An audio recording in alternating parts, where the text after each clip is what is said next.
নমস্কার। আজকে মাসের প্রথম রবিবার এই সন্ধ্যেবেলায় আমরা শ্রী শ্রী রামকৃষ্ণ কথামৃত পাঠ করব। এই পুরো ব্যবস্থাটা এটা হচ্ছে Bengali association of greater Chicago এদের ব্যবস্থাপনায়। তো আসুন আমরা শুরু করি। তব কথামৃতম তপ্ত জীবনম কবি বিড়িতম কলমশাপহম শ্রবণমঙ্গলম শ্রীমদাততম ভুবি গৃহন্তি এ ভূরিদা জনাঃ। আমরা যে পড়ছিলাম এখানেতে, আজকে পড়ব কথামৃতের তৃতীয় পরিচ্ছেদ, ঠাকুর শ্রীরামকৃষ্ণের যশোদা ভাব ও সমাধি। এইখান থেকে আমরা পাঠ করব। এর আগের দিনে পাঠ করেছি যে আমাদের ওখানেতে কেমন করে ঠাকুর বলছেন যে বিষয় বুদ্ধি ত্যাগ না করলে চৈতন্যই হয় না, ভগবান লাভ হয় না। বিষয় বুদ্ধি থাকলেই কপটতা হয়, সরল না হলে তাকে পাওয়া যায় না। এই ইত্যাদি এরকম সমস্তগুলো আমরা আগে পাঠ করেছি আগের দিনে। তো এই যে বিষয় বুদ্ধি, বিষয়টা কোনটা? আমাদের এই জগতে নানান রকমের যে বিষয়গুলো রয়েছে, কোনো এক একটা জিনিস রয়েছে, যেমন অর্থ, মান, যশ, প্রতিপত্তি, এই সমস্ত নানান রকমের। তো এইগুলো সব এই জগতের সঙ্গে সম্পর্কিত। এমন একটা সমস্যা এইটা নিয়ে যে যখনই আমরা এইগুলো তাকাই, এইগুলো ভাবি, এইগুলো নিতে চেষ্টা করি, তখন আমরা ভগবানকে পাই না।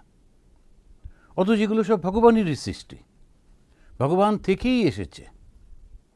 এক মহা মুশকিল। এখন যদি এরকম হতো যে না আমরা এইগুলো পাবো এবং তার সঙ্গে ভগবানও থাকবে, তাহলে খুব অনেক লোক খুব সুবিধে হতো লোকেদের। কিন্তু লোকেদের মানে আমাদের সকলের সুবিধে হতো, আচ্ছা যা করছি তার সঙ্গে ভগবানও লাভ করব। কিন্তু তা হবে না, যে কোনো একটা তোমাকে বেছে নিতে হবে। তো অনেক সময় যখন বাচ্চাদের জন্মের পর একটু যখন বড় হয়, ঠিক কোন সময়টা জানি না, বোধহয় নামকরণ বা কিছু একটা সময়ে ওদের থালাতে করে নানান রকমের জিনিস দেয়। টাকা থাকে, তারপরে একটা পেন থাকে, একটু এটা থেকে ওটা সেটা থাকে।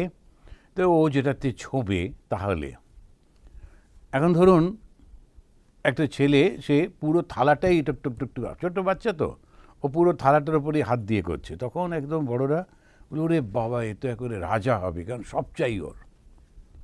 কিন্তু ওইখানে আমরা ভগবানকে দিই না, ভগবানের কোনো অপশান থাকে না। ওটা অপশান, তুমি কি চাও, ব্যবসা হবে, ব্যবসায়ী হবে, না পেনটা ধরলে আচ্ছা সাহিত্যিক হবে বা সাংবাদিক হবে, এই সমস্ত হবে তবে। কিন্তু যদি ভগবানকে ধরবার অপশান বাচ্চাটাকে দেওয়া হচ্ছে, কি মনে হয় না কিছু তাকে বলে। আমরা ভগবানকে নিয়ে অতটা চিন্তা করি না। পরবর্তীকালে যখন একটু বয়স হচ্ছে তখন ভাবছি, বা অল্প বয়সেও তখন হয়তো এই ভাবনাগুলো এলো। এবারে ভগবানটা কে, কেন ভগবান, যখন খুব অসুবিধে পড়ি তখন আমরা ভগবানকে ডাকি, সব নানা রকম। তো ভগবদ গীতাতে বললেন যে 4টে সময় মানুষ ভগবানের কথা চিন্তা করে: আর্ত, জিজ্ঞাসু, অর্থার্থী, জ্ঞানী। তো যখন সে খুবই কষ্ট পাচ্ছে, শারীরিক কষ্ট হচ্ছে, মানসিক কষ্ট হচ্ছে, অসুস্থ, ভগবানকে ডাকে। আবার তো যখন জিজ্ঞাসা কিছু আছে, জিজ্ঞাসা করতে চায়, কিউরিওসিটি রয়েছে, ভগবানকে ডাকে। এরকম করে জ্ঞানী। এখন এই জ্ঞানীটাতে সেই বলছে তেষাম জ্ঞানী নিত্যযুক্ত এক ভক্তি বিশিষ্যতে, ভগবদ্গীতাতে। তেষাম জ্ঞানী নিত্যযুক্ত, সে সারাক্ষণ ভগবানের সঙ্গে একাগ্র হয়ে থাকে। ওই যে অবস্থাটা, এই অবস্থার কথাই কিন্তু সমস্ত শাস্ত্র বলছেন। সবাই নানান রকমভাবে বলতে। আজকে সকালবেলায় যখন আমরা যোগ বাশিষ্ঠ সার পড়ছিলাম, তখন যে বশিষ্ঠ মুনি, তিনি শ্রীরামচন্দ্রকে ওইটাই বলতেন, এই জগৎটা যে দেখছো এ দুদিনের মাত্র, এটা বুদবুদের মতো, তোমারই মনের ছায়া, ইত্যাদি ইত্যাদি। আর এখন আবার শুনছি ঠাকুর শ্রীরামকৃষ্ণদেব, আমরা যেটা পড়ব তার ঠিক এক পাতা আগে উনি বলছেন, বিষয় বুদ্ধি ত্যাগ না করলে চৈতন্যই হয় না। এই যে চৈতন্য, চৈতন্য মানে হচ্ছে কনসিয়াসনেস। চৈতন্য মানে ওই চেতনা। কি সেই চেতনা, কি সেই জ্ঞান? সমস্ত জগৎটা চৈতন্যে জড়ে রয়েছে, চৈতন্য ছাড়া কিছু নেই। তাহলে সৃষ্টিটাকে মাঝে মাঝে একটু স্মরণ করতে হবে যে সৃষ্টিটা কি করে হলো। হিন্দুরা বলছেন, তো ওরা দুটো তিনটে অ্যাপ্রোচ আছে, তো একটা হচ্ছে বেদান্তের দিক দিয়ে, আর একটা তন্ত্রের দিক দিয়ে, এবং আর একটা হচ্ছে বৈষ্ণবদের ভাব দিয়ে, যারা ভক্তদের বিষ্ণুর ভাব দিয়ে। এখন যখন বেদান্ত বলছে একটা শুধু চতুর্দিকে একটা কনসিয়াসনেস ছিল, কি ছিল কেউ বলতে পারে না। অস্তি ভাত, অস্তি ইতি অনলি।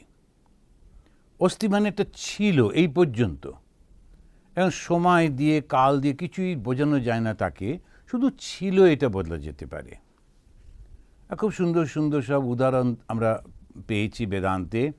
যেমন ছেলে এসে বারবার বাবাকে বলছে যে সৃষ্টিটা কি করে হলো, বুঝতে পারছে না, বাবার কাছেই পড়ছে, বাবা যিনি ঋষি বাবার কাছেই পড়ছে, কিন্তু বুঝতে পারছে না। এসে বলছে আর একবার বোঝাও। তখন বাবা বলছেন, দেখো ওই ওই গাছটা, ওটা কিসের গাছ? বলে ডুমুর গাছ। আচ্ছা, একটা ডুমুর নিয়ে এসো তো। তো ও গিয়ে একটা ডুমুর নিয়ে এলো। ডুমুরকে ভাঙো। তো আপনারা ফিগস দেখেছেন, ওই ছোট্ট ভাঙলে তখন ভেতরে প্রচুর ছোট্ট ছোট্ট ওদের বীজ রয়েছে, ছোট ছোট বীজগুলো এইটুকুটুকু। তখন বললো, আচ্ছা একটার মধ্যে এত দেখো, আচ্ছা একটা বীজ বার করো। তখন ও একটা বীজ বার করলো, করে বললো এটাকে ভাঙো। তো কোনো রকমে নখ দিয়ে যখন ওটাকে ভাঙলো, বললো ওর মধ্যে কি আছে? কিছু নেই। বলে ওখানেই তো গাছটা রয়েছে। এরপরে যে গাছটা হবে, সে ফিগ ট্রি কিংবা আমাদের যে যে বট গাছ হয়, ওরকম ছোট্ট ছোট্ট বীজ, বিশাল বট গাছ। আর সেই বট গাছের বীজটা দেখেছেন এইটুকু, তার মধ্যে আবার ওই বট গাছটা লুকিয়ে রয়েছে। কিন্তু যখন আমরা খুলি তখন দেখছি ওর মধ্যে কিছু নেই। সত্যি কি নেই? আছে তো। সেই জন্যে বেদান্ত বলল, তুমি দেখতে পাচ্ছ না বটে, কিন্তু অস্তি, এটা আছে আছে আছে, ওই অনুভবটা রয়েছে। আমি রয়েছি, তুমি, ওরা সকলে আমরা দেখছি, আমরা আছি। আর ওই যে বীজটা, ওর ভেতরটা খুললে কিছু দেখতে পাচ্ছি না বটে, কিন্তু ওটা আছে। এই রকমভাবে ওরা ব্যাখ্যা করছেন। ওই চৈতন্য আছে, আমি দেখতে পাচ্ছি না, কিন্তু চৈতন্য আছে বলেই তো সব কিছু হচ্ছে। এখন সেইটাই উনি বলছেন, কিন্তু যদি এই বিষয়ে মন থাকে তাহলে ওই চৈতন্যটা হবে না, ভগবান লাভ হয় না। কেন না? বিষয় বুদ্ধি হলেই তখন নানা রকম কপটতা আসে। শ্রীরামকৃষ্ণের যশোদা ভাব ও সমাধি, ওইটা আমরা পড়ব। আমার যে বইটা সেটা হচ্ছে 152 পাতা, 152। তো কথামৃত যে আমাদের উদ্বোধন থেকে যেটা বেরিয়েছে, সে উদ্বোধন থেকে বার করা সে বইটা দুটো, আমার কাছে যেটা আছে একটু পুরনো, সেই জন্য এটা দুটো রয়েছে, প্রথম ভাগ দ্বিতীয় ভাগ। এখন আবার একটা পুরো সংকলন রয়েছে। তো এইখানে আপনি দেখবেন তৃতীয় পরিচ্ছেদ, শ্রীরামকৃষ্ণের যশোদা ভাব ও সমাধি। তা দুটো শব্দ আমরা এখানে পেলাম। একেবারে ওপরেই মাস্টারমশাই টাইটেল দিচ্ছেন। একটা হচ্ছে যশোদা ভাব, এটা যদি আমরা না জানি বুঝতে পারবো না। যশোদার নামটা আমরা প্রায় সবাই জানি, যারা ভারতীয় সব যশোদা জানে। যশোদা হচ্ছেন শ্রীকৃষ্ণের ফস্টার মাদার। তো তিনি তাকে পালন টালন করেছিলেন। তার ভীষণ স্নেহ ছিল শ্রীকৃষ্ণের। প্রচুর গান রয়েছে, নাটক রয়েছে, গল্প রয়েছে এই মা যশোদা কৃষ্ণকে নিয়ে। কারণ ভগবানকে ওই কৃষ্ণ, তাকে ভালোবাসছে কে? মা যশোদা। কেমন করে ভালোবাসছে? তার পায়ের কাছে বসে হে ভগবান করছে না, কিন্তু ওকে তাড়া করে বেড়াচ্ছে, এই খেতে হয়, ওখানে বসতে, কেন শুতে যাবি না, কেন করবি না। যেমন মা তার সন্তানকে করে সেইভাবে করছেন। এবং আমাদের দেশের মায়েরা বেশ একটু শাসনও করেন, পিঠের চাপড় টাপড়ও পড়ে। এদেশে এই বিদেশে যখন এগুলো ঠিক করা যায় না, তো আমাদের দেশে মায়েরা বেশি জোরে মারে না বলে বোধ হয়, আর এখানে বড্ড জোরে মারে হয়তো, সেই জন্যে এই সিস্টেম আইন করে বন্ধ করে দিয়েছে। তো এখন এই যে ভাবটা ভগবানের সঙ্গে এরকম করা যায়, ভগবানকেই ভালোবাসা যায়। এই ভারতীয় এই যে ধর্ম, এই যে হিন্দু ধর্ম, সনাতন ধর্ম, তো এইটা বলছে কারো কারো ভীষণ মাতৃভাব থাকে। এই মাতৃভাব এত স্নেহপ্রবণ মন, তো সে ভগবানকে ডাকতে হলে ওইভাবেই ডাকে। তাকে যদি বলা হয় যে তুমি ধ্যান করো, সমাধি প্রাপ্ত হও, অতটা পারবে না। কিন্তু তার যে স্বাভাবিক বৃত্তিটা আছে, সেই বৃত্তিটা যদি ভগবান লাভের দিকে এগিয়ে দেওয়া যায়, তখন খুব সুন্দর সে ভগবান লাভও করতে পারে। এইটাই হচ্ছে আমাদের উদ্দেশ্য। এবারে তারপরেই বললেন, তা ভগবানের সঙ্গে কি করছে? লীলা করছে, খেলা করছে। ভগবানকে নিজের সন্তান মনে করে মা যশোদা।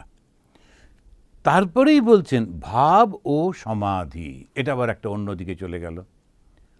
যখন যারা যোগী তারা ওই সমাধির কথা বলেন, যারা জ্ঞানী ওরা সমাধির কথা বলে না। কিন্তু জ্ঞানীদের ধ্যানও নেই, ধ্যানও করে না। সেটা আমরা অনেক সময় মিশিয়ে ফেলি, আমাদের সবসময় সবটা মিলিয়ে ফেলি। বিশেষ করে রামকৃষ্ণ মিশনে আমাদের যে ঠাকুর তো সবগুলো প্র্যাকটিস করেছিলেন, তো স্বামীজি এসে বললেন ওই 4টে যোগকেই এক করে ফেলো। করে আমাদের দেখবেন ওই রামকৃষ্ণ মিশনের যে সিম্বলটা আছে, একটা বড় সাপ এবং চারপাশে, এবং তার ভেতরে রয়েছে সেই একটা সূর্য, উদিত সূর্যটা জ্ঞানের প্রতীক। একটা বড় পদ্ম ফুল, ওটা ভক্তির প্রতীক। তরঙ্গ রয়েছে, জলের তরঙ্গ, ওটা কর্মের প্রতীক। আর ওই যে সাপটা হচ্ছে যোগের প্রতীক। ওই 4টে আমরা রামকৃষ্ণ মিশনে ওই 4টে একসঙ্গে করি। কিন্তু অনেক সমস্ত জায়গায় তারা শুধু একটাই নেয়, তাদের যোগী। তো এই যোগী সে কী করে? অন্য কোনো কিচ্ছু সে করবে না। সে সবসময় তার মনটাকে গুটিয়ে নিয়ে এসে আর তার মনটাকে আত্মার দিকে নিয়ে যাবে। আবার এটা একটু জেনে রাখা ভালো, যারা যোগী তাদের লক্ষ্যটা কি? পরমাত্মা। আমার একটা আত্মা আছে, চৈতন্য আছে, আর সেই রকম একটা সাম টোটাল কনসিয়াসনেস, সেখান থেকে এই রিফ্লেকশনটা আসছে, আমি সেইখানে গিয়ে মিলিত হয়ে যাব। এটা হচ্ছে পরমাত্মা। আর যারা জ্ঞানমার্গের লোক, আমি এই দেহ নই, মন নই, এরকম বিচার করতে থাকছে, তো সে কোথায় গিয়ে পৌঁছবে? ব্রহ্ম। এই ব্রহ্ম হচ্ছে চৈতন্য, সর্বব্যাপী চৈতন্য। আর যারা ভগবানের দিকে যাচ্ছে তারা কোথায় পৌঁছবে? তখন ওই ঈশ্বর, ভগবান, বিষ্ণুতে গিয়ে পৌঁছবে। বিষ্ণুটা কে? এটা সর্বব্যাপী সেই ভগবান একই। আবার যে যখন আমরা তন্ত্রে যাই, তখন শক্তি এবং চৈতন্যের এই মিলন, এই জ্ঞানটা হলেই তখন তাদের মুক্তি। এরকম ইত্যাদি। এটা আমরা সবগুলোই এই কথামৃতের মধ্যে পাই। যখনই আমরা পড়তে থাকি তখন নানান রকম, এখানে তো একটা ছোট্ট লাইন দিলেন, একদিকে হচ্ছে ভক্তি আর একদিকে হচ্ছে যোগ। ঠাকুর ছোট খাটটির উপর গিয়া নিজের আসনে উপবিষ্ট হইয়াছেন, সর্বদাই ভাবে পূর্ণ। ভাবচক্ষে রাখালকে দর্শন করিতেছেন। রাখালকে দেখিতে দেখিতে বাৎসল্য রসে আপ্লুত হইলেন, অঙ্গে পুলক হইতেছে। এই চক্ষে কি যশোদা গোপালকে দেখিতেন? মাস্টারমশাই ঠাকুরকে খুব অবজার্ভ করছেন, দেখছেন, এবং খুব গ্রাফিক ডেসক্রিপশন দিচ্ছেন। তো আগের যে আমরাই পড়লাম, আগের এগুলো যে সত্য কথা, কলির তপস্যা, এই সমস্তগুলো ঠাকুর বলে এসে তারপরেই তিনি বলছেন, ওখানেতে বসেছেন। এই ঘরের মধ্যে ঢুকে, ঠাকুরের ঘরটা এখনও আছে, খাটটা এখনও রয়েছে, এবং ঠাকুর সেই খাটের উপরে বসেছেন। বসার পর তিনি রাখালকে দেখছেন। রাখাল মানে পরবর্তীকালে স্বামী ব্রহ্মানন্দজি। তা রাখাল স্বামী বিবেকানন্দের বন্ধু ছিলেন, কিন্তু বিবেকানন্দের একটা ব্যক্তিত্ব ছিল, আবার রাখালের আর একটা ব্যক্তিত্ব, একটু শিশু সুলভ, আর বড় সড়ো চেহারা, একটু মোটাসোটা। তো ঠাকুর ওর দিকে তাকিয়ে আছেন, ভাবে। তো মাস্টারমশাই যশোদা কেন বললেন? তার কারণ ঠাকুর নিজেই বলেছেন যে ওই রাখাল হচ্ছে আমার ভাবের সন্তান। ঠাকুর একবার শ্রী শ্রী মা কালীকে বলেছিলেন যে মা, একটা ছোট ছেলেকে যদি তুমি আমাকে দাও, আমি তাহলে আমার মতো করে ওকে গড়ে তুলব, আমার মতো করে, মানে ঠাকুরের মতো। আমার আমার ছেলে যেমন হবে, তো এটা ইচ্ছা হয়েছিল। এখন সেইভাবে একদিন হঠাৎ করে মা, তিনি যখন ধ্যান করছেন, দেখলেন ধ্যানের মধ্যেই কালী মা তিনি এসে একটা ছেলেকে ওনার কোলে বসিয়ে দিলেন। তো ঠাকুর প্রথমে ভয় পেলেন, আমি সন্ন্যাসী, আমার কেন সন্তান হবে? তখন মা বললেন, না, এ তোমার কাছে আসবে। এবারে বহু বছর কেটে গেল, তখন প্রায় 16 বছর বয়স, তখন এই ছেলেটি এলো, 16-17 বছর বয়স, এবং সে এসে ঠাকুরের কাছে ঢুকতেই, রাখাল তার নাম, ঠাকুর ওকে দেখেই বুঝলেন এ মা এর কথাই বলেছিলেন, এই সেই সন্তান। তখন ঠাকুর দেখছেন শ্রীরামকৃষ্ণের সন্তান, তার মধ্যে কি কি গুণ থাকবে? ঠাকুরের মতোই তো গুণ থাকবে। এখন ওই ভাবগুলো তার মধ্যে ফুটে উঠবে। তো ওই যে আমাদের সেই হিন্দিতে ওরা সবসময় বলে বাপ কা বেটা আর সিপাহী কা ঘোড়া। এখন বাপ কা বেটা মানে ছেলে হচ্ছে বাবার মতোই হবে। এখন ওই রকম ওরা আশা করে। তো এখন ন্যাচারালি ওই তিনি লক্ষ্য করছেন। তা এইখানটাতে মাস্টারমশাই বলছেন, ওই যে ও বসে আছে, খুব স্নেহের দৃষ্টিতে ঠাকুর ওকে দেখছেন। ওই দৃষ্টিটা দেখে মাস্টারমশাই তো বেশ পড়াশুনো করা লোক, তো তখন আর মনে হয়েছে মা যশোদা বোধহয় এই দৃষ্টি দিয়ে কৃষ্ণকে দেখতেন। দেখিতে দেখিতে আবার ঠাকুর সমাধিস্থ হইলেন। এই সমাধিস্থ হওয়া মানে, আমরা সারা জীবন চেষ্টা করে যদি একটু 5 মিনিটের ধ্যান হয়, তাহলে সেইটাতে আমরা 3টে ডায়েরি লিখে ফেলি যে আমার এরকম দারুণ ধ্যান হয়েছিল, পরে যতজনকে পারি বলি, কত কি করি। আর ঠাকুর মুহুর মুহুর সমাধি হচ্ছে। সমাধি কি? ধ্যানের চরম অবস্থা হচ্ছে সেই সমাধি, যখন দেহ বোধটাই থাকে না, জগৎ বোধ থাকে না, সমস্ত মনটা সেই চৈতন্যের মধ্যে চলে যায়। যদি কোনো দিন কারুর ঠাকুরের কৃপা হয়, কারুর যদি সেইটি হয় প্রভুর কৃপায়, তখন সে অনুভব করতে পারবে, আমরা অনুভব করতে পারবো। এটা মুখে বলা যায় না। এটা যোগীরা যারা অনুভব করেছেন তারা ওকে বলেছেন যে এই যে কী আনন্দের যে সময়টা, এটা ব্যাখ্যা করা যায় না। ওইভাবে গেলে আর কেউ ফিরে আসতে চায় না। সাধারণ যারা তপস্যা করে, সেই তপস্যা করতে করতে সে যখন ওই যোগের ওই অবস্থায় পৌঁছয়, আর আসতে চায় না। সমাধির পর কিছুতেই চোখই খুলতে চায় না, আসতে চায় না, দেহটার দিকে তাকাতে চায় না। আর ফল কি হয়? খায় না, কোনো কিছু করে না। দেহর তো একটা ধর্ম আছে, তাকে তো খাদ্য দিতে হবে, বস্ত্র দিতে হবে, তাকে রক্ষা করতে হবে, কিছু করে না। ফলে সাধারণ যোগী, ঠাকুর ভগবান শ্রীরামকৃষ্ণদেবও বলেছেন যে 21 দিন পর কিন্তু শুকনো পাতার মতো ঝরে পড়ে যায়। কারণ এই যে এখানে দেখছি ঠাকুর মুহুর্মুহু ওই অবস্থায় চলে যাচ্ছেন, আবার সেখান থেকে ফিরছেন, এটা ওর কাছে একদম স্বাভাবিক ছিল। আমরা যখন পড়ি কথামৃত ঠাকুরের জীবনী, তো ওনার ঠাকুর সমাধিতে গেলেন, আবার ঠাকুর চোখ মেলেন, বললেন কত সোজা। কিন্তু এই যে কার কথা পাঠ করছি, এটা যদি একটু আমরা গভীরভাবে ভাবি, গায়ে কাঁটা দিয়ে উঠবে যে ইনি। অথচ দেখুন ছবিটা দেখলে মনে হবে একদম সেই গ্রামের লোক, যে খালি গা বসে আছেন, কিছুই যেন জানেন না, অথচ মুহুর্মুহু সময়, ওই একবার সমাধিতে গেলেই সে মহাপুরুষ। আর ইনি মুহুর্মুহু যাচ্ছেন, নাকি কি বলবো? তাই না স্বামীজি বললেন উনি হচ্ছেন ভগবান।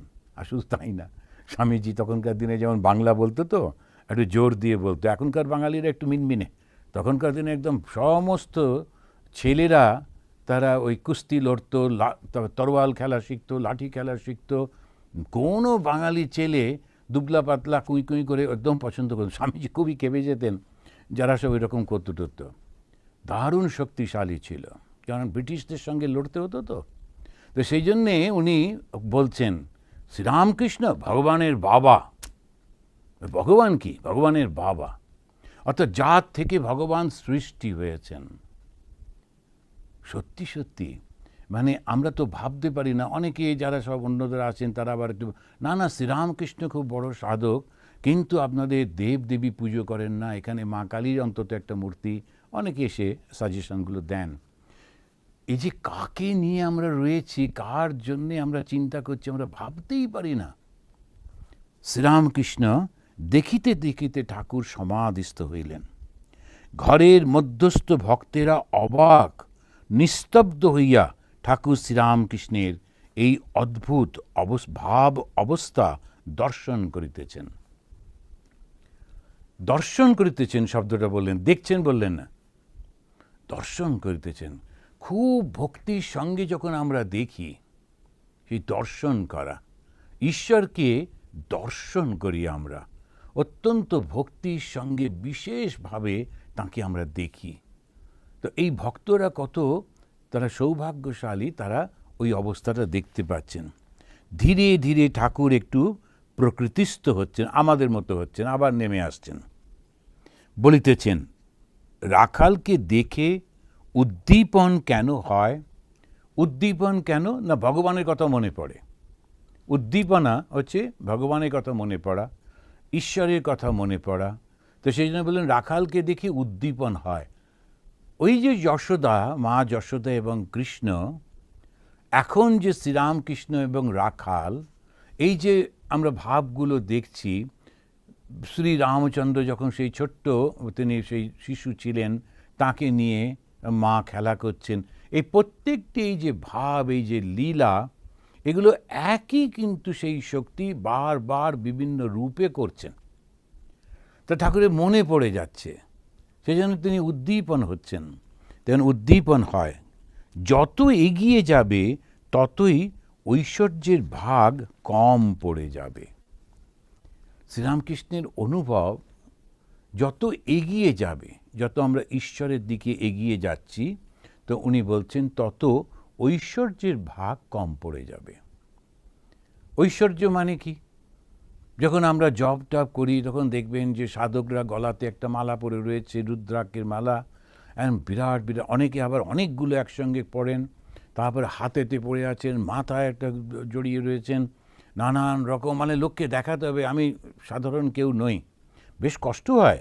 আমি একবার পড়েছিলাম এই বড় বড় গলায়, বেশিক্ষণ পরে থাকা যায় না, আর শুতে গেলে পিটপিট করে লাগছে, কিন্তু তবুও সেইগুলো ওরা একদম হাতে জড়িয়ে রাখেন, বাহুতে লাগান, তারপরে গলায় পরে থাকেন, বেশ একটা ঐশ্বর্যের ভাব থাকে। আর ঐশ্বর্য হচ্ছে কি, নানান রকমের বক্তৃতা দিচ্ছেন, ভাষণ দিচ্ছেন, বিভিন্ন বিষয় থেকে কোট করছেন, এসব করছেন এবং লোকেরা একেবারে ভয়ের সঙ্গে তাকে দেখছে। এই সমস্ত হচ্ছে ঐশ্বর্য। কিন্তু যত ঈশ্বরের দিকে যাওয়া যায়, ওগুলো সব কমতে থাকে। কমে কমে কি হয়, ওই বালক অবস্থা হয়। ওর সব আছে, কিন্তু কোনো কিছুতে ওর আর্ট নেই। ঠাকুর সেটা বলতে চাইছেন যে যত এগিয়ে যাবে ততই ঐশ্বর্যের ভাগ কম পড়ে যাবে। আমাদের যোগের যে ঐশ্বর্য আছে, 8টা ঐশ্বর্য, নানান রকমের লঘিমা, এরকম সমস্ত নানা রকম সমস্ত থাকে, 8টা যে শক্তির কথা বলা হয়। সাধকের প্রথম দর্শন হয় দশভুজা ঈশ্বরী মূর্তি। তো ঠাকুর একটু অন্যভাবে বলছেন। তো সাধক প্রথম হচ্ছে দশভুজা, মা দুর্গা ঝলমল করছে, কত রকমের গয়না, কত রকমের অস্ত্রশস্ত্র, সেই মা দশভুজা তিনি দাঁড়িয়ে আছেন। সে মূর্তিতে ঐশ্বর্যের বেশি প্রকাশ। তারপর দ্বিভুজা, তখন 10 হাত নাই, অস্ত্রশস্ত্র নাই, কেবল গোপাল মূর্তি দর্শন হচ্ছে। আমরা যেন ভুল না করে ফেলি, যারা দুর্গা পুজো করেন তার মানে ওরা লোয়ার ক্যাটাগরির ভক্ত, আবার যারা গোপালের পুজো করেন তারা হায়ার ক্যাটাগরির ভক্ত, এইরকম না। এখন উনি উদাহরণ দিচ্ছেন গোপালের, উনি উদাহরণ দিচ্ছেন মা দুর্গার, কিন্তু আসলে যেটা বলতে চাইছেন, আমরা ঈশ্বরের ঐশ্বর্যের দিকে আর তাকাই না। যখন আমরা ভালোবাসি, আমার বাবা হয়তো রাজা, কিন্তু রাজার ঐশ্বর্য কি আমি ভালোবাসি?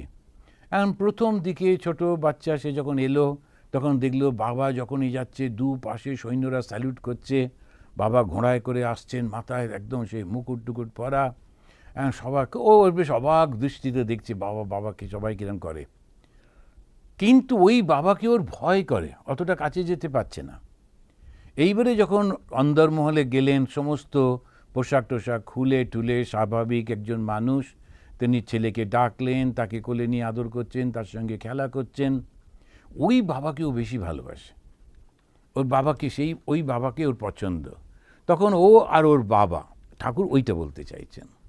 এই নয় যে মা দুর্গা একটু মানে ঠিক অতটা নয়, আমাদের গোপাল, এই যে ঠাকুর সবাই নিজেই বলেছেন যে যত এগিয়ে যাবে তত গোপাল মূর্তি, এইগুলো ভাবলে বোধহয় ভুল হয়ে যাবে।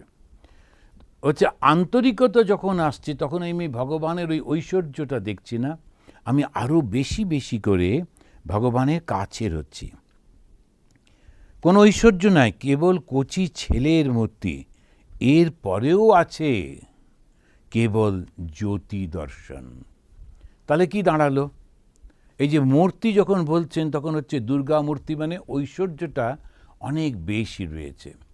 সেই ঐশ্বর্য কমতে কমতে তখন আর ভগবানের কাছে আমরা ওইভাবে যাচ্ছি না, শুধু ভালোবাসার বস্তু হিসেবে যাচ্ছি। যেতে যেতে ধীরে ধীরে একদম আমরা একটা ছোট ছেলে, তাকে দেখতে হবে, নইলে ওকে কে দেখবে, ওকে কে খাওয়াবে, ওকে কে ঘুম পাড়াবে, ওকে কে স্নান করাবে, ছোট্ট বাচ্চা। সুতরাং তখন আমার ভগবানকে দেখাশুনো করছি, সমস্ত শক্তি ভগবানের, কিন্তু আমার তা সেটা মনে থাকছে না। ওই হচ্ছে ভালোবাসা। তো ওই রকমভাবে ভালোবাসাটা আসছে। অর্থাৎ যে সাধক সাধনা করছে সে প্রথম দিকে যদিও মনে করত যে সাধনার ফলে আমার এইরকম হবে ওই রকম হবে, কিন্তু ধীরে ধীরে সাধনা করতে করতে যখন ভালোবাসাটা আসে তখন আর অন্য কিছু থাকে না। শেষে শুধু তিনিই রয়েছেন, জ্যোতি দর্শন, মূর্তিও থাকে না। তো যখন প্রহ্লাদ, ধ্রুবর গল্প এটা, যে ধ্রুব যখন ছোট, সে তার বাবার কাছে গেছে, ওর সৎ মা ওকে বাবার কাছে ঢুকতেই দিলেন না, বাবা রাজা, কিন্তু ধ্রুবর মাকে তাড়িয়ে দেওয়া হয়েছে, তো সেই জন্য দূরে থাকেন। তা ধ্রুব জিজ্ঞেস করেছে মাকে যে আমার বাবাকে, বলছেন এই রাজা। তো বেশি দূর নয়, ও গুটগুট করে চলে এসছে, কিন্তু বাবা ওকে বাবার ইচ্ছে ছিল হয়তো, কিন্তু সৎ মা বসতে দিলেন না, বাবার কাছে আসতে পারবে না। তখন ধ্রুব ফিরে এসে ওর মাকে বলছে, তুমি বলে দাও। বলে আমি বলতে পারি না, আমাকেই তাড়িয়ে দিয়েছেন। তো কে বলতে পারে? যে কেউ বলতে পারবে না, এদেশের রাজা উনি, ওনার উপরে কে কথা বলবে? তাহলে কেউ নেই? বলেন ভগবান যদি বলে দেন তাহলেই হতে পারে, কারণ রাজার থেকে বড় হচ্ছেন সেই ভগবান। এইবারে ধ্রুব জঙ্গলে গিয়ে বসে আছে, আমরা সেই কাহিনী জানি। নারদ এসে ওকে মন্ত্র শিখিয়ে দিলেন, ধ্রুব সেই মন্ত্র উচ্চারণ করছেন, তপস্যা করছেন। শেষকালে সেই ভগবান এলেন, বিষ্ণু এসে দর্শন দিলেন, দিয়ে বলেন বলো কি চাই। তখন ধ্রুব কি চাইল? প্রথমে ঐশ্বর্য চেয়েছিল, আমি রাজার মতো রাজার কোলে বসবো, রাজার পাশের আসনে আমি যুবরাজ হয়ে বসবো, পরের রাজা হব, ইত্যাদি ইত্যাদি। সেই জন্যে ভগবানকে ডাকছিল। কিন্তু যত ভগবানকে ডাকছে তত তার মনটা পবিত্র হয়ে যাচ্ছে, শুদ্ধ হয়ে যাচ্ছে, শুধু তার নামে, ভগবানের নামেতেই মন শুদ্ধ হয়ে যায়। করতে করতে একটা ম্যাচুরিটি যখন এলো, সেই সময়টা যখন এলো, যখন ভগবান দর্শন দিচ্ছেন, তখন কিন্তু এই জগৎটা, তুমি রাজত্ব, বাবা, সব কিছুই মনে পড়ছে না। তখন ধ্রুব বলছে আমি তোমাকে চাই। এই যে ভালোবাসাটা, সেটাই ঠাকুর বলছেন, তাকে লাভ হলে, তাতে সমাধিস্থ হলে জ্ঞান বিচার আর থাকে না। জ্ঞান বিচার কতক্ষণ? যতক্ষণ না সেখানে পৌঁছানো যায়। তা আমরা সবাই আলোচনা যখন করি যে ভগবান কীরকম, তো কেউ বলল ভগবান এরকম, কেউ বলল ভগবান ওরকম, বিভিন্ন জায়গা থেকে আমরা পড়ছি, তারপরে তো সমস্ত ভাববার চেষ্টা করছি ভগবান সাকার না নিরাকার। যদি সাকার হন তাহলে কীরকম সাকার? তিনি কি শিব, তিনি কি কালী, তিনি কি দুর্গা, তিনি কি গণেশ, তিনি নানান রকম আমরা চিন্তা ভাবনা করছি। কিন্তু যখন ভগবান লাভ হয়ে গেল তখন আর তার কথা কি করে, আর বিচার কিসের? তখন তো আমরা আসল জায়গায় পৌঁছেই গেছি। এজন্যে জ্ঞান বিচার আর কতক্ষণ? যতক্ষণ অনেক বলে বোধ হয়। যতক্ষণ অনেক বলে বোধ হচ্ছে ততক্ষণই জ্ঞান বিচার। যতক্ষণ জীব জগৎ আমি তুমি এসব বোধ থাকে তখন ঠিক ঠিক এক জ্ঞান, যখন ঠিক ঠিক এক জ্ঞান হয় তখন সে চুপ হয়ে যায়। যেমন ত্রৈলঙ্গ স্বামী, যে ত্রৈলঙ্গ স্বামী যিনি কাশীতে থাকতেন, তো তিনি চুপ করে থাকতেন, কোনো কথা বলতেন না। প্রথমত কাকে বলবেন আর কী বা বলবেন, কেন? তিনি যখন কারোর সঙ্গে কথা বলছেন তিনি দেখছেন সেই ভগবানই সামনে দাঁড়িয়ে আছেন। আর একটা কথা মনে পড়ছে, আপনারাও নিশ্চয়ই পড়েছেন, তখন আমাদের রাজা মহারাজ, তিনি হচ্ছেন মঠের প্রেসিডেন্ট স্বামী ব্রহ্মানন্দজি, ওনার নাম ছিল রাখাল। পরবর্তীকালে ঠাকুর বলেছিলেন রাখাল এরকম চুপ করে থাকে বটে, কিন্তু ও রাজত্ব চালাতে পারে। তখন স্বামীজি ওর নাম দিয়েছিলেন, স্বামীজির বন্ধু নাম দিয়েছিলেন রাজা। তো সব থেকে রাজা মহারাজ সবাই বলে, রাজা মহারাজ। তিনি তখন প্রেসিডেন্ট, তো সন্ন্যাসীর নাম হচ্ছে স্বামী ব্রহ্মানন্দ। তো তিনি বসে আছেন, আর মঠে যিনি ম্যানেজার স্বামী প্রেমানন্দ, তাকে তো মঠ চালাতে হয়। তো তিনি এসে কমপ্লেন করছেন যে তুমি একটু এই নতুন যুবক যে সাধুরা এসছে ওদেরকে একটুখানি বকো, ওরা কথা শোনে না, ঠিকমতো সব কাজ করছে না। খুবই কাজ করতো তখনকার দিনে, কিন্তু তথাপি যেমন হয় আর কি সবসময়, আর একটু পারফেকশনের জন্য বলছেন তুমি একটু না বকলে কী করে হবে। তখন রাজামা চুপ করে আছেন। আবার যখন প্রেমানন্দজিও ঠাকুরেরই শিষ্য, কিন্তু যখন তিনি বলছেন তখন রাজা মহারাজ বলছেন, আমি তো আর কাউকে দেখতে পাচ্ছি না বাবুরামদা, আমি তো শুধু ঠাকুরকেই দেখছি, কাকে বকবো বলো তো? দেখুন এই যে নতুন ব্রহ্মচারীরা এসছে, নতুন সাধুরা এসছে, তারা কিন্তু তাদেরকে উনি দেখতে পাচ্ছেন না, শুধু দেখছেন ঠাকুরই বিভিন্ন রূপে ঘুরছেন। এই যে অনুভূতিটা, এই যে ভাবটা হচ্ছে, এই ভাবটাকেই বলা হচ্ছে যে জ্ঞানের ভাব। এটা সম্পূর্ণ সেই জ্ঞান যেটা থেকে এইটি লাভ করা যায়। তখন ঠাকুর বলছেন, তখন সে চুপ করে যায়, তখন কথা বলে না। একের জ্ঞান। আমরা আজকেই যখন আলোচনা করছিলাম আমাদের যোগ বশিষ্ঠ, তো সেখানেতে বারবার শ্রী রামচন্দ্র প্রশ্ন করছেন তার গুরুকে, ঋষি বশিষ্ঠকে, যে আপনি যে বলছেন, বশিষ্ঠ খুব করে বলছেন জীবন মুক্তের অবস্থা, রামকে বলছেন তুমি জীবন মুক্ত হয়ে থাকো।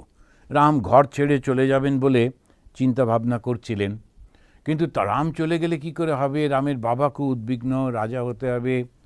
তো শেষমেশ অবশ্য গেলেনই 14 বছরের জন্যে। তো তথাপি রাম তখন পড়াশুনো করে এসেছেন, গুরুগৃহ থেকে পড়াশুনো শেষ করে এসছেন। সুতরাং তাঁর একটা সবসময় মনে হচ্ছে যে এই জগৎটা তো অনিত্য, এটাই তো পড়ে এলাম, শুনে এলাম, এখন আবার এটাকে নিয়েই যদি আমরা থাকি তাহলে কী লাভ। তো এইরকম যখন টালমাটাল অবস্থা, তখন উনি বলছেন তুমি বরঞ্চ জীবনমুক্ত অবস্থা হয়ে থাকো। তো সেই জীবনমুক্ত অবস্থাটা কি? জীবিত অবস্থায় মুক্ত। কিসের থেকে মুক্ত? বন্ধন নেই কোনো কিছু। তাহলে সে থাকে কি করে? কোনো কর্তব্য কর্ম নেই, কোনো কিচ্ছু করে না, কথা বলে না, খায় না, কারোর সঙ্গে মেশে না, এরকম কি? সে কি জগৎটা দেখতে পায় না? একটা পাখি উড়ে গেল কি একটা ফুল ফুটেছে, এসব কি সে বোঝে না?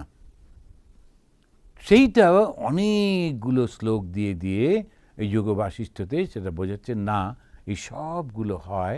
এবং এই হয় যখন, তখন কিভাবে হয়? সবই দেখে, কিন্তু দেখে সে এককে। ওইটাই খুব সুন্দর করে উনি বলছেন যে সেটা কীরকম জানো, যখন আমরা স্বপ্নের মধ্যে আমরা যেমন সবাইকে দেখি, কথা বলি, সবই করি স্বপ্নের মধ্যে, কিন্তু আমাদের কোনো অ্যাটাচমেন্ট নেই, যেই স্বপ্নটা ভেঙে গেল ব্যাস হয়ে গেল। তেমনি যারা জ্ঞানী তারা সব কিছু করে চলেছেন, সবার সঙ্গে মিশছেন, কথা বলছেন, হাসছেন, গল্প করছেন, যেমন শ্রীরামকৃষ্ণকে আমরা দেখি। কিন্তু যেই মুহূর্তে তার মনে হলো, সঙ্গে সঙ্গে তিনি নিজেকে উঠিয়ে নিচ্ছেন, যেমন স্বপ্নটা ভেঙে গেলেই আমার তার থেকে আর কোনো সম্পর্ক নেই। বলছেন ঘুমের ঘোরে যে মানুষগুলো কাজ করে, অনেক সময় ঘুমের ঘোরে হাঁটে, এটা সেটা করতে থাকে, একটা ঘোরের মধ্যে কাজ করে। তো এই যে জীবনমুক্ত যিনি, তিনি এরকমভাবে একটা ঘোরের মধ্যে কাজ করতে থাকেন। ব্রাহ্মণ ভোজনের সময় দেখনি, এবার ঠাকুর তো যথারীতি ওনার বৈশিষ্ট্য হচ্ছে ও একটু উদাহরণ দিয়ে দেওয়া। তিনি বলছেন ততক্ষণই মানুষ কথা বলে যতক্ষণ তার মধ্যে পূর্ণতা আসেনি। তা ব্রাহ্মণ ভোজনের সময় দেখো নাই, প্রথমে খুব হইচই, পেট যত ভরে আসছে ততই হইচই কমে যাচ্ছে। যখন দই মুন্ডি পড়ল তখন কেবল সুপসাপ। তা দই মুন্ডি মানে কি? যারা পুরনো কালের বাঙালি ওরা জানে, বাঙালিদের সঙ্গে খাওয়াতে পারা কঠিন, তো সব জানে কী করে খেতে হয়। ওরা বলছে ঘোলের শেষ আর দইয়ের মাথা। ওটা আমরাও আগে শিখেছিলাম যে যখন বিয়ে বাড়িতে যখন দিতে আসবে তখন বলতে হবে দইয়ের ওপর থেকে দিন। কেন না, দইয়ের ওপরেই ওটা সুন্দর জমে থাকে, একদম ক্ষীর হয়ে জমে থাকে, ওই তারপরে চিনিটা বেশি থাকে। অবশ্য এখনকার দিনে কেউ ওটা খাবে না, বলে ওটা বাদ দিয়ে দিন, সব হেলথ কনসিয়াস। তো এখন ওই দইয়ের মুন্ড, তো সবাই ওইটাই চাইতো, ওটাই বেশি টেস্ট, একেবারে ক্ষীরের মতো। আবার বলছে যে ঘোলের শেষ, কারণ ঘোলটা তো গুলিয়ে দিয়েছে, আর তার সমস্তটা মেনলি নিচে পড়ে যায়, উপরে জলটা বেশি উপরে থাকে। সেজন্য বলতেন ঘোলটা নিচে থেকে দাও, দইটা মাথা থেকে দাও, তো দইয়ের মুন্ড। তো দই মুন্ড তখন বলতে গিয়ে বলছেন দধি মুন্ডি পড়ল তখন কেবল সুপসাপ। দইটা ভাতের সঙ্গে মিশে খেতে বাঙালিরা খুব ভালোবাসেন। এখন যখন খাচ্ছেন তো স্বাভাবিক একটু আওয়াজ হচ্ছে, তো এই আওয়াজটা আর কোনো শব্দ নাই, তারপরে নিদ্রা। এখনকার মতো এত মেপে টেপে তো খাওয়া হতো না, যে একটা কি খেলাম বলো তো, একটা সিঙ্গাড়া, আচ্ছা তাহলে 200 ক্যালোরি গেল, এরকম করে মেপে মেপে কোনো খাওয়া হতো না। একদম আচ্ছা বসলো, একটা পুরো হাঁড়ি নিল, তাতে হয়তো 25টা রসগোল্লা, আচ্ছা বেশ, তারপরে কি আছে বলো, এসব হতো। এখন সেই রকম বলে খেয়ে দিয়ে তারপরে কী করবে, ঘুমোতেই তো হবে। তো ঠাকুর এগুলো সব অবজার্ভ করেছেন, তো সেইটা এসে বলছেন এইটাকেই কাজে লাগাচ্ছেন। কীরকম? আধ্যাত্মিক যে জ্ঞানটা হচ্ছে, আধ্যাত্মিক জ্ঞানটা ধীরে ধীরে ধীরে আমরা যখন লক্ষ্য করছি যে আমরা যত ভগবানের দিকে এগিয়ে যাচ্ছি তত কিন্তু এই আধ্যাত্মিক জ্ঞানে শান্ত হয়ে যাচ্ছে। অত কথা বলা, অত আলোচনা করা, বিচার করা, এটা থাকে না। যারা খুব সিনিয়র স্বামীজিদের যখন দেখা যায় চুপ করে বসে আছেন, অনেক বই পড়েছেন, অনেক বিচার করেছেন, সব কিছু হয়ে গিয়েছে, তারপরে চুপ করে বসে আছেন। যখন অন্যরা আলোচনা করে ওরা শুনছেন, ওখানে অনুভব করছেন, আনন্দ হচ্ছে। কিন্তু যেহেতু ওর মনের মধ্যে ওই ভাবটা রয়েছে, তো ঠাকুর বলছেন যে ওই অবস্থায় পৌঁছতে হবে, সারাক্ষণ ওই ভাবের মধ্যে তিনি রয়েছেন। আবার তিনি বলছেন অনেকে ব্রহ্মজ্ঞানের কথা কয় কিন্তু নিজের জিনিস লয়ে থাকে। এটা হচ্ছে খুব প্র্যাকটিক্যাল কথাটা বলছেন, যে ব্রহ্মজ্ঞান মানে কি, যে সব কিছুর মধ্যেই চেতনা চৈতন্য রয়েছে, কিন্তু এমনি মুখে বলবার পর যখন ব্যবহার করছে ওই হাইট থেকে তো করা যায় না। ওই জন্যই হিপোক্রেসিতে এত প্রবল হয়, যে যখন আমরা ওই রকম অবস্থা থেকে কথা বলতে চেষ্টা করি তখনই করতে পারি না তো আদর্শটাতে। তো সেই জন্যে আমরা কি করি, আমরা আস্তে আস্তে করে আদর্শ থেকে নেমে এসে ওটা অ্যাডজাস্ট করে নিই।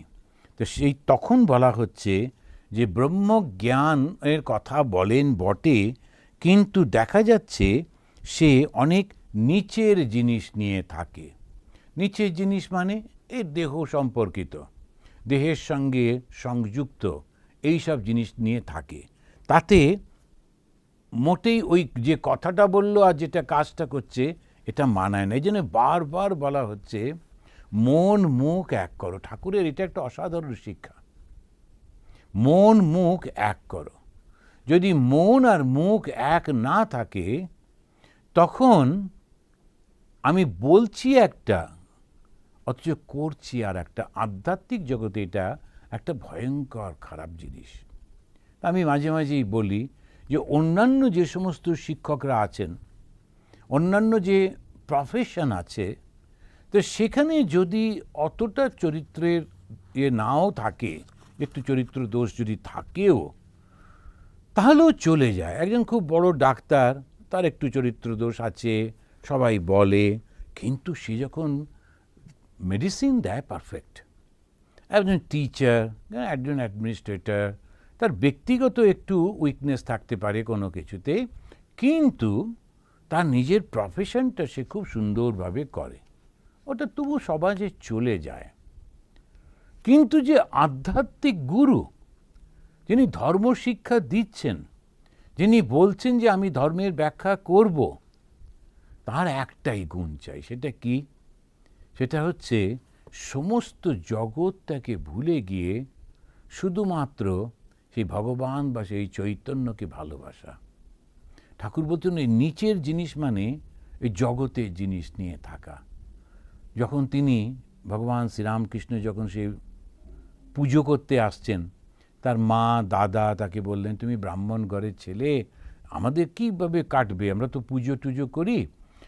যজমানের বাড়িতে যাই, যজমান মানে যারা পুজো করান, গিয়ে পুজো করি, তারপরে তিনি যা দেন তো তার মধ্যে ঠাকুরকে অফার করা চাল থাকে, কলা থাকে, সব থাকে, সবজি টবজি থাকে, ফলমূল থাকে, টাকা পয়সা থাকে, ওটাই তো আমাদের ইনকাম। কখনো টাকাটা ওই কাপড় টাপড়ও থাকে। ঠাকুর বললেন চাল কলা বাঁধা বিদ্যে শিখব না। হ্যাঁ, ভগবানকে ডাকার জন্যে, ভগবানকে ডাকবার জন্যে আমি যে পুজো করাটা ওটা খুব ভালো, তা আমি ওইটা শিখব এবং ওটা করব। কিন্তু বদলে যদি ওরা চাল কলা দেয় সেটার দিকে তাকিয়ে, তাহলে ওইসব আমি পারবো না, সে খেতে পাই আর না পাই। তো শ্রীরামকৃষ্ণের এই অদ্ভুত এই শিক্ষা, ভগবানের দিকে যখন যাব, জগতের কোনো কিছু আশা করে যাব না। একটা ছোট্ট কথা, চাল কলা বাঁধার বিদ্যে শিখব না। অর্থাৎ চাল কলা মানে এই জগতের, এই জগৎটার সঙ্গে সম্পর্কিত। এখন আমি ভগবানকেও ডাকবো, পুজোটা করব, কেন, পারপাসটা কি, না ওই যে প্রণামীটা পড়বে ওটা কতটা পাবো। ভীষণ খারাপ হয়ে, খুব ভুল হয়ে যাচ্ছে। যারা আন্তরিকভাবে ভগবানকে ডাকবে ওরা ওর মধ্যেই যাবে না, কিন্তু ঠিক থাকবে। তাহলে খাবে কি, কি করে চলবে, ভগবান ঠিক দেখবেন, ঠিক দেখেছেন তো ঠাকুরকে কি দেখেননি? তো এইগুলো প্রমাণ করে যে ঈশ্বর আছেন। তো শ্রীরামকৃষ্ণই বলছেন যে ব্রহ্মজ্ঞানের কথা বলে কিন্তু নিচের জিনিসে মন, ঘর বাড়ি টাকা মান ইন্দ্রিয় সুখ, কি বড় বড় কথা বলছে। এরকম আজকাল তো সব দেখতে পাওয়া যায়। তো বেদান্ত ছাড়া কেউ কথাই বলছে না, নানান রকমের এসব বেদান্তের কথা বলছেন, কিন্তু তারপরেই তাদের যে ব্যবহার, তাদের যে কথাবার্তা, তাদের চালচলন, ওই যে কথাটা বললেন তার সঙ্গে কিন্তু মিলল না। ওইটাই সমস্যা হয়ে যায়। সেজন্য খুব সাবধান হতে হয়, বিশেষ করে যারা ব্যাখ্যা করেন, যারা সমস্ত সংসার ত্যাগ করে চলে এসছেন, এসে এইটা বলছেন, ওকে দেখে মানুষ শিখছে, মানুষ মনে করছে উনি ওটা পেয়ে গেছেন, তারপরেও যদি লোক ঠকায় তো খুব ভুল হয়ে যাবে, খুবই ভুল হয়ে যাবে। সেই জন্যে খুব সাবধানে থাকতে হয়। তো যখন বেদান্তের কথা বলছি, খুব পরিষ্কার বলা যে আমরা এই বইটা পড়ছি, এই বইয়ের জ্ঞানটাকে নিয়ে আলোচনা করছি, কিন্তু এই নয় এক্ষুনি এই জ্ঞানটাই সাধনা করতে হবে। যারা পারবেন তারা করবেন, যাদের ওই অবস্থা হয়েছে তারা করবেন, যাদের মনের মধ্যে কোনো বাসনা নেই তারাই জ্ঞান পথে যাবেন। কিন্তু যখন রয়েছে কোনো কিছু, ভক্তিবর্তা রয়েছে, তো আমাদের তো বলা হয়নি এইটাই তোমাকে করতেই হবে। হিন্দু ধর্মের ওইটাই তো বড় বৈশিষ্ট্য, তুমি যে কোনো পথে যেতে পারো। এবারে ভক্তি পথে গিয়ে আমি মাকে বললাম, মা আমার এইটা চাই, ওইটা চাই, এটা না হলে হবে না, তারপরে এই সমস্ত করে টোরে, তারপরে তো আমি তোমার কথা শুনবো কোনো, এখন দাও এগুলো। চাইতেই পারি, মার কাছে চাইবে না তো কার কাছে চাইবো, এইটাই তো কত সুন্দর। এখন আমার যতটুকু ক্যাপাসিটি আছে সেইভাবে আমি করছি, করতে করতে করতে করতে মায়ের কৃপায় যখন ঠিক ঠিক বুঝলাম এই জগৎটা অনিত্য, এসব নিয়ে কিছু হবে না, তখন সব খসে পড়বে। ওই জন্য জোর করে ঘায়ের মামড়িটাকে ছাড়াতে যেতে নেই। আমাদের অনেকে ভুল করেছেন, তারা সবাইকে একই জিনিস চাপিয়ে দেওয়ার চেষ্টা করেছেন, তার ফলটা হয়েছে হিপোক্রেসি। যা নয় সেটা ও করবার চেষ্টা করে আর বলে, অথচ লুকিয়ে অন্য জিনিস করে। জীবনের সমস্ত ক্ষেত্রেই হিপোক্রেসিটা এসে গেছে। আদর্শ যত উঁচু হয়, আমরা সবাই সমান, সব একসঙ্গে থাকবো, এই সমস্ত বলে টলে একটা আদর্শ ঠিক হলো, কিন্তু ব্যবহার ক্ষেত্রে দেখা যাচ্ছে তা কী করে হবে। আমার অন্তত দুটো পুলিশের গাড়ি চাই, আগে আর একটা পরে, আর সমান বটে, তবে তুমি রাস্তার পাশে দাঁড়িয়ে হাত নাড়ো আর আমি গাড়িতে করে যাই, এই সমান। আমিও রাস্তায় তুমিও রাস্তায়, কিন্তু আমি গাড়ির ভেতরে, আগে পেছনে পুলিশ, আর তুমি পাশে দাঁড়িয়ে গরমের মধ্যে হাত নাড়ো। এখন এই যে সমান কি হলো, এটা সম্ভব নয় কখনো। আর ওই আদর্শ সব করতে গেলে তখন যেটা দাঁড়ায়, হিপোক্রেসি হয়ে যায়, মুখে একটা বলে আর কাজে করে না। তো এই জন্যে নিজেরও কষ্ট, অন্যদেরও কষ্ট, ধর্মজীবনে এইটা খুব ভয়ঙ্কর। ঠাকুর বারবার ওটা বলে দিচ্ছেন, বলছেন যে মনুমেন্টের নিচে যতক্ষণ থাকে ততক্ষণ গাড়ি ঘোড়া সাহেব মেম এই সব দেখা যায়, উপরে উঠলে কেবল আকাশ সমুদ্র ধু ধু করছে। এখন ওই যে অক্টারলনি মনুমেন্ট যেটা রয়েছে কলকাতায়, তখনকার দিনে একটা সব থেকে উঁচু বাড়ি ছিল, উঁচু জায়গা, ও ভেতর দিয়ে সিঁড়ি দিয়ে দিয়ে একদম উপরে ওঠা যেত। ওই উপর থেকে ওরা অনেক দূর দেখতে পেত। তখনকার দিনে গঙ্গাটা খুবই পরিষ্কার দেখতে পাওয়া যেত, অত বাড়ি টাড়ি ছিল না। তো সেটা ঠাকুর ওটা বলতে গিয়ে বলছেন অনেক দূরে সব দেখা যায়। তখন বাড়ি ঘোড়া গাড়ি মানুষ এসব আর ভালো লাগে না। ওই উপরটা থেকে দেখতে গেলে কি দেখছি, অনেক দূরের জিনিস দেখতে পাচ্ছি। কিন্তু তখন আগে নিচে থাকার সময় যেগুলো দেখেছিলাম তখন আর ভাল লাগছে না, এসব পিঁপড়ের মতো দেখায়। যত ঈশ্বরের দিকে এগিয়ে যাব ততই জগতের এই নাম যশ প্রতিপত্তি নানান কিছু অতি ক্ষুদ্র বলে মনে হবে। যদি না হয় তাহলে এগুলো হয়নি। আমি ভগবানের দিকে এগিয়েছি, প্রমাণটা কি? এই জগতের এই সব ছোট ছোট জিনিসগুলো নানান রকমের, যেটাকে মানুষ পাগল হয়ে যায় যে আমাকে এইটা পেতে হবে, ওইটা হতে হবে, ওগুলো একেবারে তুচ্ছাতি তুচ্ছ হয়ে যায়। কোনো ওগুলো মনেই হয় না কোনো কিছু। কেন? না, ভিতরে একটা অসাধারণ আনন্দ লাভ করে, আর সেই আনন্দটা থেকেও বেরোতে চায় না, খুব শান্তি লাভ করে। যত কিছু করি শান্তির জন্যই তো করি। আমি একটা গান লিখলাম, সুর দিলাম, গাইলাম, তারপরে যদি লোকেরা সেটা শুনে প্রশংসা না করে তাহলে তো কষ্ট হবেই। আমি তো লিখেইছিলাম লোকের প্রশংসা পাওয়ার জন্যে, তারপরে একটা কত গল্প লিখলাম কিংবা কোনো কিছু করলাম, তো সেইগুলো তো জগতের প্রশংসা না পেলে আমি খারাপ লাগবেই। কিন্তু যখন আমি ওগুলো সমস্ত করছি শুধু ঈশ্বরকে পাওয়ার জন্যে, যেমন মীরাবাই গান করতেন, সেই মীরাবাইয়ের গান তো সম্পূর্ণভাবে সেই ভগবানে গিয়ে মিলিন হয়ে যেত। তানসেনও গান করতেন, এগুলো সব গল্প তো ছোট ছোট চলে এসছে মুখে মুখে কাহিনী। তা মীরাবাই গান করতেন ভগবানের জন্যে, আর তানসেন গান করতেন রাজাকে খুশি করবার জন্যে। একবার তানসেন এসেছেন মীরাবাইয়ের কাছে, তো এরকম গল্প, এসে তিনি ওই মীরাবাই যাতে গান করেন সেইটা একটু চেষ্টা করছেন, কিন্তু মীরাবাই তো নিজের খেয়ালে গাইতেন। ও দরবারে গিয়ে গান করা, রাজাকে খুশি করবার জন্য গান করা, এসবের তো মধ্যে উনি নেই। তখন সেইটা কি করে করা যাবে?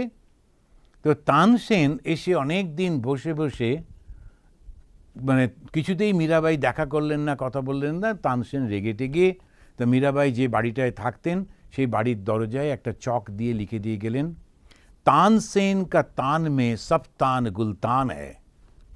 এবং তানসেন যখন গান করে, বাকিদের সমস্ত গান সেগুলো একটা বড় বড় জাস্ট একটা শব্দ, গুলতান, গুলতানই করছে, এই ঝগড়াঝাঁটির মতো শোনাচ্ছে।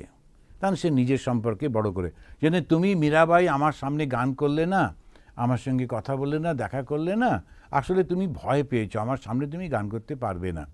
তানসেন কা তান মে সব তান গুলতান হ্যায়। তা মীরাবাই যখন স্নান করে ফিরছেন যমুনা থেকে, এসে দেখলেন দরজায় লিখে দিয়ে গেছে। ওনার খুব মজা লাগলো। তো উনি একটা ছোট মাটির ঢেলা তুলে নিয়ে ওর তলায় লিখলেন, আপনা আপনা তান মে সব চিড়িয়া ভি মস্তান হ্যায়। আপনা আপনা তান মে চিড়িয়া ভি মস্তান হ্যায়। পাখিরা যখন গান করে সে মনের আনন্দে গান করে এবং ভাবে আমি জগৎকে মাতিয়ে দিচ্ছি। কাকও অনেক সময় ভাবে। তো আপনা আপনা তান মে চিড়িয়া ভি মস্তান হ্যায়, উনি ওটা নিয়ে মাথায় ঘামাচ্ছেন না। কেন? দুজনেই গান করছেন, একজন জগতের সুখ পাওয়ার জন্যে আর একজন ঈশ্বর সুখের আনন্দে।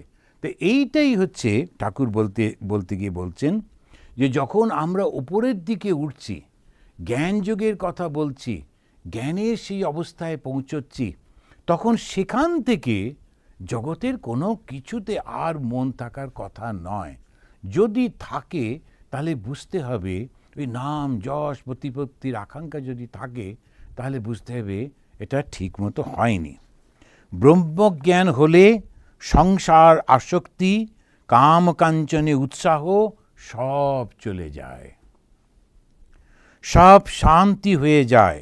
কাঠ পোড়বার সময় অনেক পরপর শব্দ, আগুনের ঝাঁঝ, সব শেষ হয়ে গেলে ছাই পড়ল, আর শব্দ থাকে না। আসক্তি গেলেই উৎসাহ যায়, শেষে শান্তি। কয়েকটা উদাহরণ দিলেন। তা আজকে আমরা যে একটা পাতা পড়ছি তাতে কয়েকটা উদাহরণ পাচ্ছি। এই প্রত্যেকটা উদাহরণে তিনি বলতে চাইছেন যে ঈশ্বরকে যদি লাভ করি, জ্ঞান যদি লাভ করি, সমাধি যদি লাভ করি, তাহলে জগতের সঙ্গে আর সম্পর্ক থাকার কথা নয়। যদি জগতের সঙ্গে সম্পর্ক থাকে, তার ব্যবহারই বুঝতে পারা যাবে। ভগবান শ্রীরামকৃষ্ণ যেখানেই কেউ ধর্মকথা আলোচনা করছেন, ওখানে যাচ্ছেন এবং গিয়ে তিনি ওদের সঙ্গে মেশবার চেষ্টা করছেন, ওদেরকে বোঝবার চেষ্টা করছেন, এবং যেটা সম্ভব সেখানে উনি ওদের গাইডও করছেন, এইভাবে করো, এইভাবে কেন করছো না। আমরা প্রায় দেখেছি তিনি কেশবচন্দ্র সেনকে গাইড করতেন ওইভাবে। এটা তো ধর্ম প্রতিষ্ঠার জন্য এসেছেন অবতার, তাই তো করছেন। কিন্তু কেশব শুধু আমার কথা শোনো, আমি যা বলছি সেটা করো, এটা বলছেন না। আবার ওই খ্রিশ্চানরা কেমন করে তারা সাধন ভজন করে দেখবার খুব বাসনা, দেখতে যাচ্ছেন। মুসলমানরা কেমন করে দেখবার জন্য যাচ্ছেন। তা আমাদের হিন্দু ধর্মের নানান দিকগুলো তিনি দেখবার চেষ্টা করছেন, তন্ত্রের নানান সাধনাগুলো করছেন, এই সমস্ত করছেন, কিন্তু মন একেবারে এক টিউনে বাঁধা। যে মুহূর্তে এখন যত রকমের পথ আছে ঈশ্বরের দিকে যাবার, যাচ্ছে কোথায়? ঈশ্বরেই তো।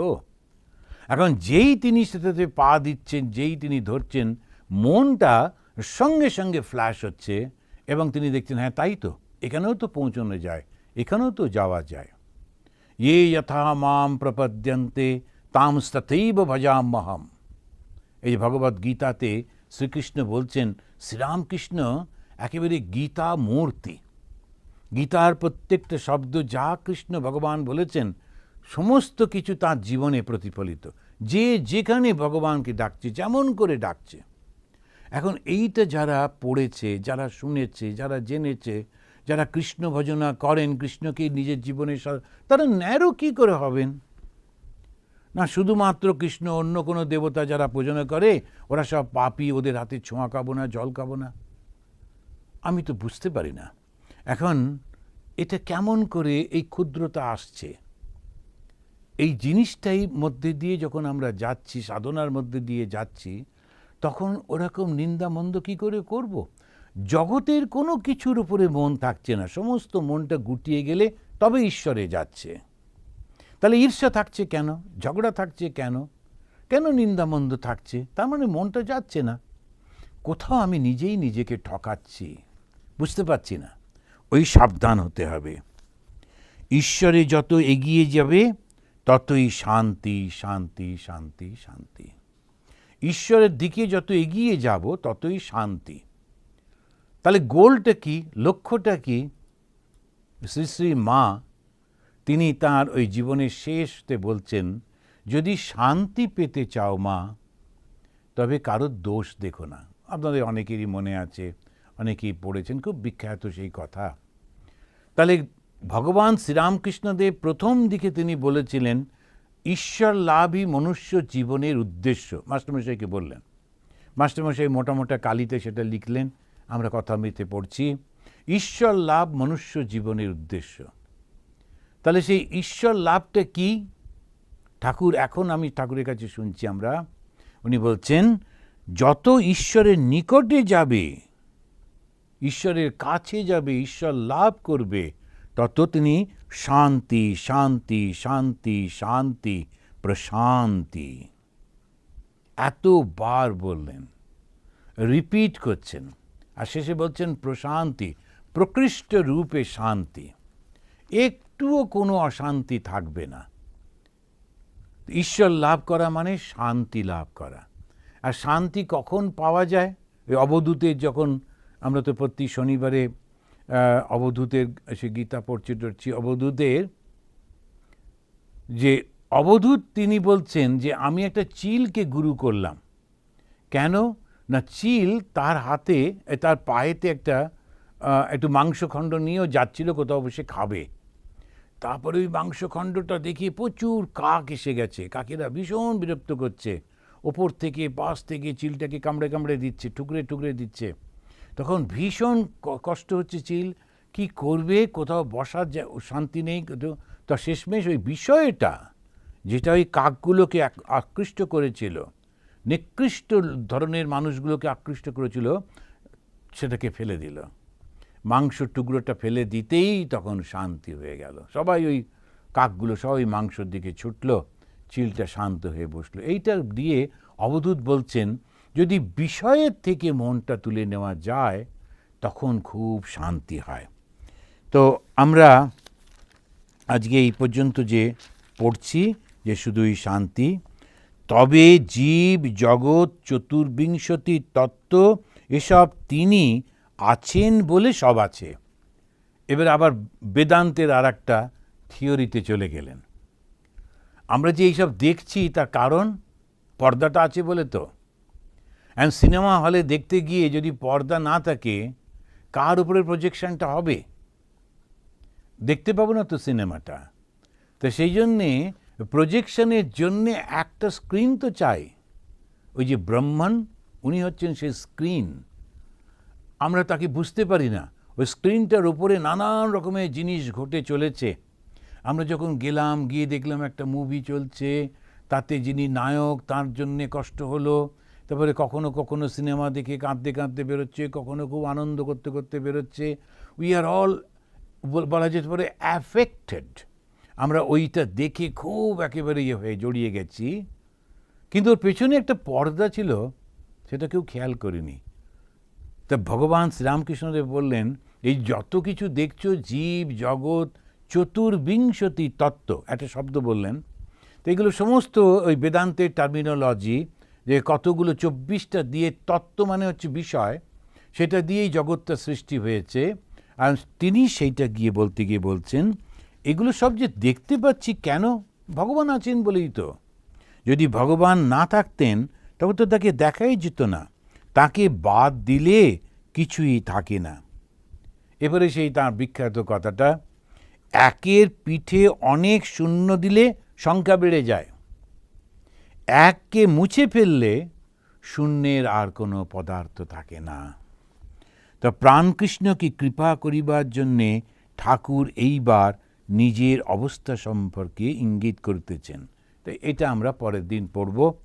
এখন আমাদের এই পর্যন্ত।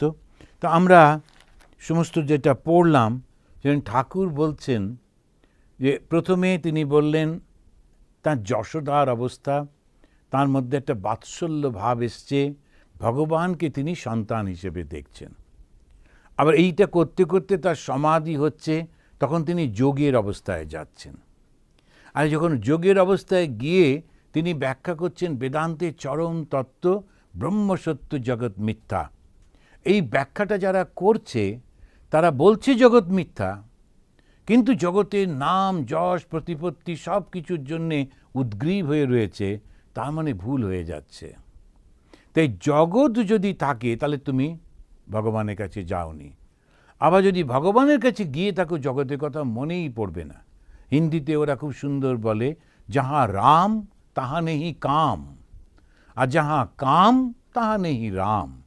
তো রাম যদি থাকে তাহলে কিন্তু তোমার রাজ্য পাঠ জগৎ কিছুই থাকবে না, যদি রামকেই শুধু চাও। আবার রামকেও চাই, আবার রাজত্বও চাই, তা কিন্তু হবে না। কাম বা বাসনা যেটা, সেটা হবে না। ভগবানকে যদি চাই তাহলে আর জগৎ থাকে না। কিন্তু এই ভগবান যদি না থাকেন, এই ব্রহ্মণ যদি না থাকেন, এই কনসিয়াসনেস চৈতন্য যদি না থাকে, এই জগৎটাও কিন্তু নেই। এই পর্যন্ত ঠাকুর বলেছেন। আজকে আমরা এখানে শেষ করব, আবার সামনের মাসে এটা আবার পড়ব, আলোচনা করব। আসুন ঠাকুরকে প্রণাম জানিয়ে আজকে শেষ করি। নিরঞ্জনম নিত্যম অনন্তরূপম ভক্তানুকম্পা ধৃতবিগ্রহম বৈ ঈশাবতারম পরমেশমিড্যম তম রামকৃষ্ণম শিরসা নমামঃ। ওম শান্তি শান্তি শান্তি। হরি ওম তৎসৎ। শ্রীরামকৃষ্ণ অর্পণমস্তু। আসুন আমরা সবাই ঠাকুরের কাছে প্রার্থনা করি, এখন সারা পৃথিবী জুড়ে, বিশেষ করে এই মুহূর্তে এই ভারতবর্ষে মানুষের যত কষ্ট হচ্ছে, তাঁর কৃপায় সেটা যেন সরে যায়, চলে যায়। মানুষ যেন আবার আনন্দের সঙ্গে তাদের জীবনযাপন করতে পারেন। সবাই সুস্থ থাকুন, আনন্দে থাকুন, এই প্রার্থনা করে শেষ করলাম।